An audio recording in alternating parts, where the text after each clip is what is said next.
సంతానలేమితో బాధపడుతున్నారా? 899 రూపాయలకే fertility assessment package. వివరాలకి సంప్రదించండి. నమస్తే రమగారు. నమస్తే జయ. లక్ష్మీదేవి స్థిరంగా ఉండాలి, ఎలాంటి పూజలు చేయాలి, ఇవన్నీ మాట్లాడుకుంటూ ఉంటాం కదా. ఉమ్.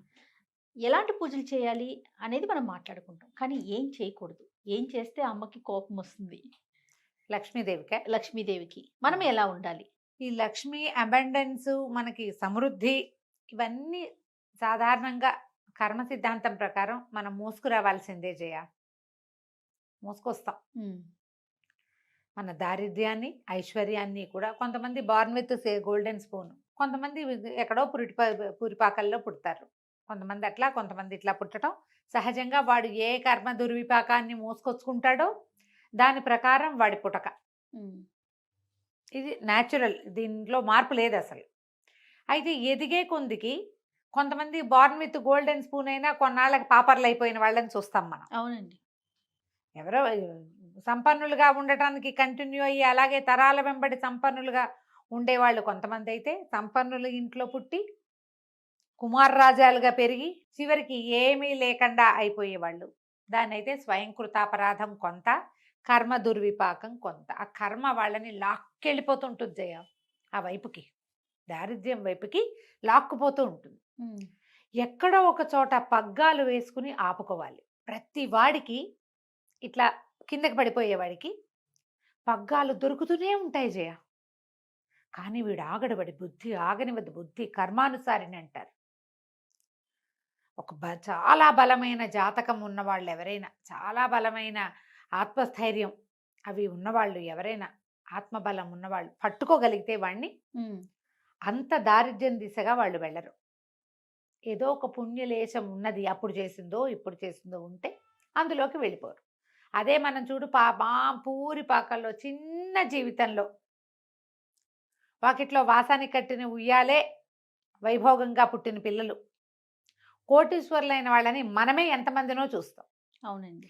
సామాన్యమైన కుటుంబం, బోల్డ్ అంత సంపాదిస్తారు కదా, మనం చూస్తూ ఉంటాం. వీళ్ళకి అవకాశాలు వస్తూ ఉంటాయి. వచ్చిన అవకాశాన్నల్లా పట్టుకుని వాడు ముందుకెళ్తాడు. మరి మొదటే వీడికి ఎందుకు ఇవ్వాలా లక్ష్మి? లేదు వాడికి. కానీ వాడు సాధించడానికి ప్రయత్నం చేశాడు. అదే అవకాశం వాళ్ళ ఇంట్లో ఉన్న 10 మంది పిల్లలకి వస్తుంది. ఎవ్వడు చేయడు, ఒక్కడు చేస్తాడు. అది మామూలుగానే మనకు చెప్తారు, God made hand, man made hand అని. మన 2 చేతుల్లో ఒకటి భగవంతుడు రాసిన రాతుంటే, రెండోది మనం రాసుకునే రాతుంటుంది. మనం కిందకి వెళ్ళిపోతున్నాము, వెళ్ళకూడదు అనే పట్టుదల మనుషుల్లో ఉండాలి. ఉన్నవాడు సంపన్నుడు అవ్వడానికి అవకాశం ఉంది. సమృద్ధిని పొందటానికి వాడికి ప్రకృతి అవకాశం ఇస్తుంది. మనం యూనివర్స్ అని చెప్పుకుంటున్నాం కదా, దేవుడు అంటాం కాదు, ప్రకృతే మనకు అవకాశాలు ఇస్తుంది, ప్రపంచమే ఇస్తుంది. అటుగ్గానే ఇటుగ్గానే. ఇందులో మనం చెప్పుకునే లక్ష్మి అనగానే డబ్బు, సమృద్ధి అనే కదా చెప్పుకుంటాము. అవును. అందులో అధికారం ఉంది. లక్ష్మి అంటే అధికారం, లక్ష్మి అంటే డబ్బు, ఆరోగ్యం, ఐశ్వర్యంతో పాటు జనం, సహాయం లభించటం ఎక్కడికి వెళ్ళినా. అది కదా లక్ష్మి అంటే. 100% అండి. ఇప్పుడు ధనము ధాన్యముతో పాటు ఆరోగ్యం ఉండాలా? ఉండాలి. వీటన్నిటితో పాటు ఇంకొక మహాద్భుతమైన లక్ష్మి ఏంటంటే మనశ్శాంతి. ఇవన్నీ ఉండాలా? ఆ పైవన్నీ ఉండి మనశ్శాంతి ఒకటి లేకపోతే ఏమిటి చేసేది? అదే కదా, ఏమీ లేదు. ఇది ఉండాలంటే మనుషులకి సహజ సిద్ధంగా కొన్ని పద్ధతులు ఉండాలి. మహాభారతంలో శాంతి పర్వంలో భీష్ముల వారు యుధిష్ఠిరుడికి బోలెడన్ని కథలు చెప్తారు. చాలా కథా విశేషాలు ఉంటాయి. అందులో కొన్ని కథలు చెప్పుకున్నాం కూడా మనం. అవును. భీష్ముల వారు చెప్పిన కథ అని. అవునండి. ఆ కథల్లో కొంత ముందుకెళ్తుండగా ఒకచోట ఈ లక్ష్మీదేవి గురించిన ఒక సందర్భం కూడా వస్తుంది. సాధారణంగా లక్ష్మి ఎక్కడ ఉంటుందంటే ప్రశాంతత. ఎక్కడ ప్రశాంతంగా ఉంటే అక్కడ ఉంటుంది లక్ష్మి. ఈ రోజున డబ్బు లేదు, ప్రశాంతత ఉంది. రేపు డబ్బులు కూడా వస్తాయి, వాళ్ళకి ఏం కావాలో అది వస్తాయి ప్రశాంతంగా ఉండేవాడికి. ఎక్కడ సహనం ఉంటుందో అక్కడ డబ్బు ఉంటుంది. డబ్బు కాదు, లక్ష్మి. సహనం ఉన్న చోట. అనారోగ్యం వచ్చింది అనుకుందాం, వీళ్ళు అయిపోయి హైరాణ పడిపోయి, ఎక్సైట్మెంట్, కంగారు పడిపోయి, భయపడి కొత్త జబ్బులు తెచ్చుకుంటారు. డాక్టర్ దగ్గరికి వెళ్ళి ఆ డాక్టర్ దగ్గర ఉండరు, ఇంకో డాక్టర్ని మార్చేస్తారు. ఆరోగ్యం ఎట్లా సిద్ధిస్తుంది? సహనంగా ఉండేవాడికి ఆరోగ్యం కూడా కుదురుతుందమ్మా. ఓపికతో ఉండాలి దేనికైనా. ఇవి 2. అక్కడి నుంచి త్యాగం. ఏదైనా మన దగ్గర ఉంటే ఎవరికైనా ఇస్తే ఎందుకు ఇచ్చామా అని బాధపడతారు కొంతమంది, ఇవ్వడానికే ఏడుస్తారు ఇంకొంతమంది, ఎవడైనా ఇస్తుంటే ఎందుకు ఇస్తున్నావు అంటారు ఇంకో జాతి. త్యాగబుద్ధి ఉన్నవాడి దగ్గర లక్ష్మి ఉంటుంది. చాణక్యుడి నీతి సూత్రాలు మనం చేసాం, నీకు గుర్తుందా? అవునండి. అందులో ఒకటి చేసాం మనం, వెతకండి, నేను అదేంటో పూర్తిగా చెప్పను ఇప్పుడు. ఒకటే శ్లోకం, కుచైలినం దంతమలోపసృష్టం అని అది ఉంటుంది అందులో.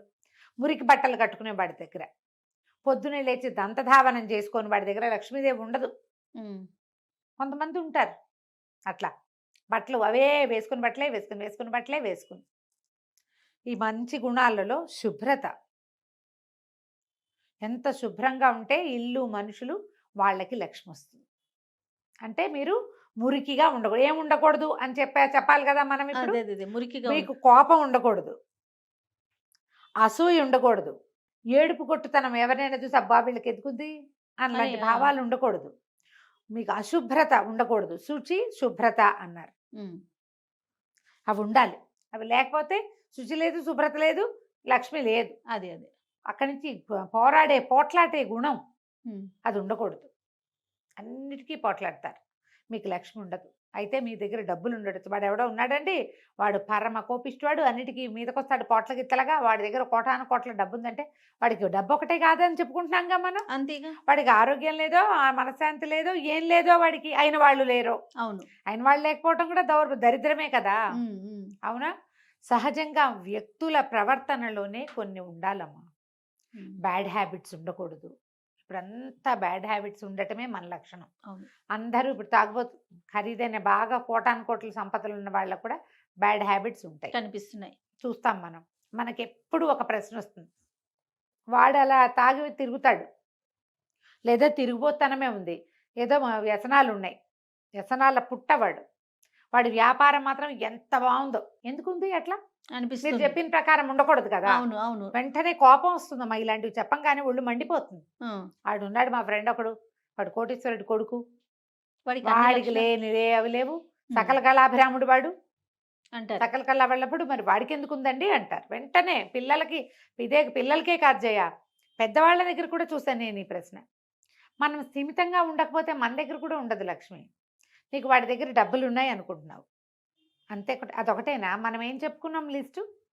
ఇన్ని రకాల హ్యాబిట్స్ ఉన్నవాడు పూసుకుని చచ్చిపోతాడు ఒకటి, లేదా ఎక్కువ రోజులు తీసుకుని పోతాడు. డబ్బులుండే ఏం ఉపయోగం వాడికి? ఏం లేదు. వాడిని ఎవ్వరు నమ్మరు,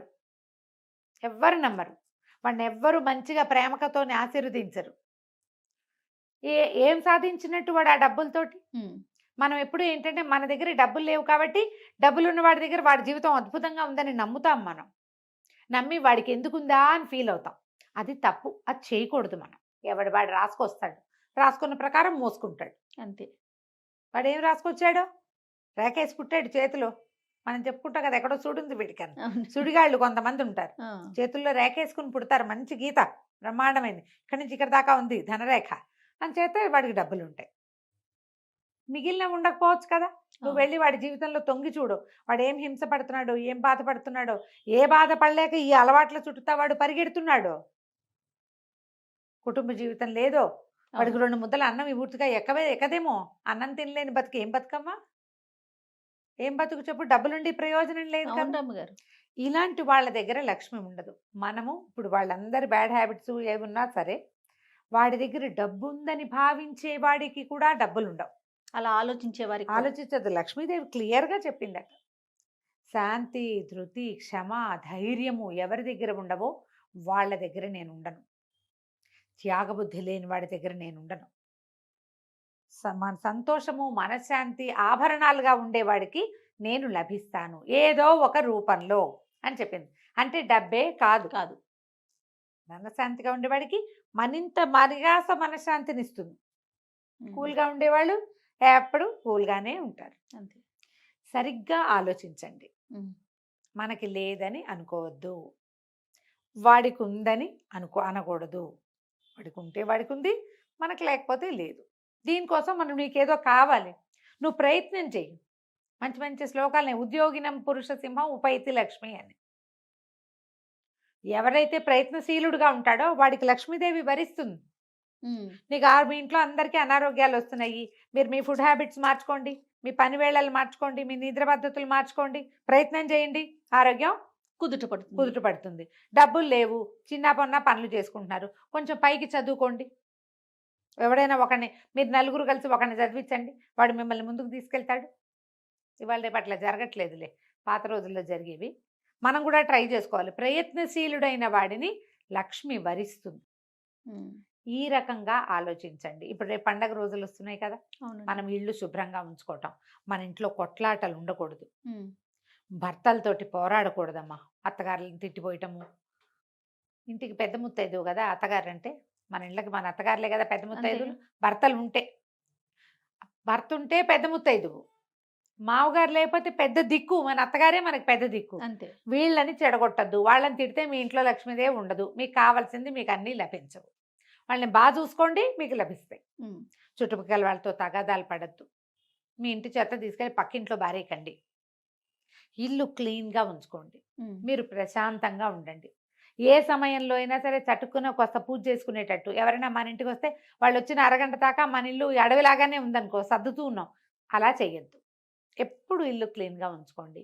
అంట్ల గిన్నెలు 3 రోజులవి 2 రోజులవి ఉంచకూడదు. ఏ రోజు గిన్నెలు ఆ రోజు ఇది ఒక పద్ధతి అమ్మా.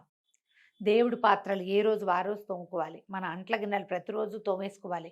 బట్టలు ఉతకాల్సిన బట్టలు కుప్పలు తెప్పలుగా ఉంచపోకండి. కనీసం శ్రావణ మాసంలో ట్రై చేయండి.